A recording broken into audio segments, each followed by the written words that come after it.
Once you can get about 18% on board with what you want to do, you're going to tip and go. Um, so at this point, 2000, we're probably around 15 or 16. There's 3 guys in a 40-man department that train. And, hey, we're trying to get this big state program going, but I started having the idea of let's get the PD to be the test example.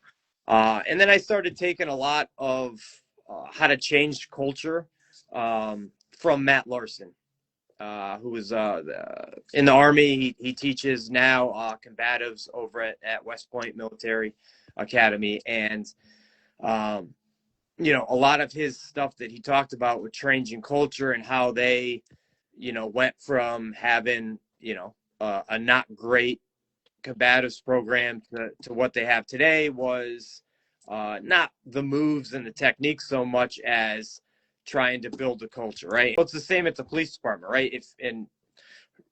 I think there's agreement. If you had your chief and you go, hey, chief or lieutenant, who had the most car stops last year? They're saying, hey, Officer Smith had 982. Who wrote the most tickets? Well, Officer, Jones wrote 5,000. Who had the most DUI arrests? Officer Smith had 45.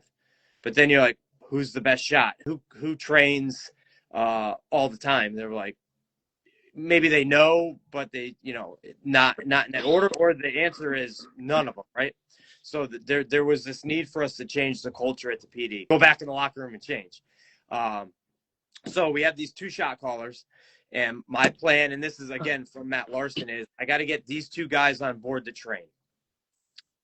If I can get those 2 guys on board to train and somebody from the administration, I can make this program go department wide. But now my next thing is I got to get these 2 shot callers, because if they don't buy into at least trying the program, none of the younger officers who, follow them around like puppy dogs, it's not going to go. We're at the tipping point of that. So then you have this group in here, and at about 15 to 18% is the tipping point.